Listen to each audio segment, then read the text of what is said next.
কঠিন হবে তার গায়ের মধ্যে পড়ে যায় সঙ্গে সঙ্গে মৃত্যুবরণ করবে তার গর্দানের মধ্যে লটকে দিবে তার পুরো গালকে চাপড়ে ধরবে তার পুরো গালে চামড় মেরে তার পুরো গালকে কামড় দিয়ে ধরবে তারপর সে সাপ করবে সময় তারপরে সেই সাপ করবে আমি তোমার ওই মাল আমি তোমার খাজানা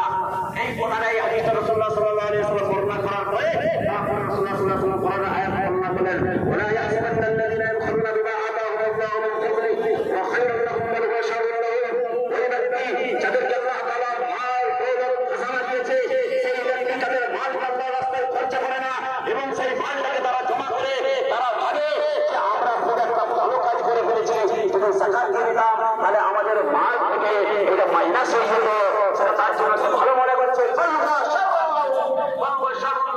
সেটা তার জন্য ভালো না সেটা তার জন্য কঠিন কোন একটা খারাপ কাজ একটা নোংরা কাজ করে ফেললো সেই সেই ধরনের না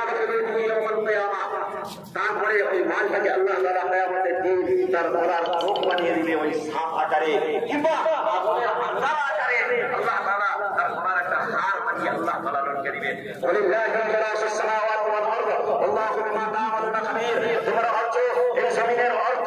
তোমাদের এই জমিনের অর্থ তোমাদের না এই জমিনের মিরাস এটা হলো সম্পূর্ণ আমরার তোমরা যা যা করছো সব কিছুর খবর আল্লাহ তাআলার কাছে আছে আল্লাহু বিমা তা'মালুনা খাবীর তাদের এই শাস্তি থেকে যেন আমরা প্রত্যেকে উদ্ধার হই তার উদ্ধার হওয়ার কোন জায়গা হলো সঠিকভাবে আমরা যাকাত দিতে আদায় করে দিই তো তাই না কোরআনের আরো একটা আয়াত আছে ওয়াল্লাযীনা ইয়াকনিজুনা আয-যাহাবা ওয়াল ফিদ্দা ওয়া লা ইউনফিকুনাহা ফি সাবিলিল্লাহ ফাবাশশিরহুম বিআযাবিন আলীম ইয়াওমা yuhma 'আলাইহা ফি নারি জাহান্নাম ফাতাহওয়া বিহা জিবাহুম ওয়া জুনুবুহুম ওয়া ظهورهم هذا ما كنتم تكنزون فذوقوا ما كنتم تكنزون والذين يكنزون الذهب والفضة ওই ব্যক্তি যারা সোনা চাঁদি জমা করে থাকে ওয়া লা ইউনফিকুনাহা ফি সাবিলিল্লাহ তারা সেই সোনা চাঁদি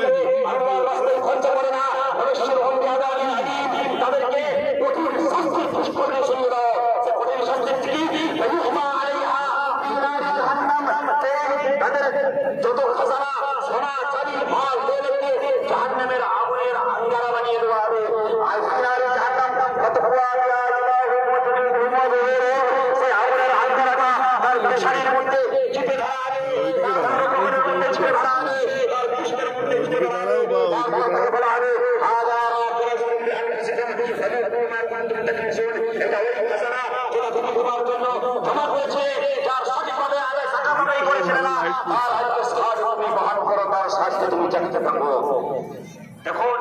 পার হয়ে ফেরেশতারা জিনিস 5 সেকেন্ডের মধ্যে উড়ে চলে যাবে আমি ব্যাংক ব্যালেন্স আমি জীবন বীমা আমি এলআইসি সব কিছু করে রাখছি কিন্তু তার কোনো অস্তিত্ব নাই আমার চোখ বন্ধ হয়ে যাবে সব শেষ হয়ে যাবে কিন্তু গরিবের আমার 100 টাকার আরেকটা কাছে গরিবের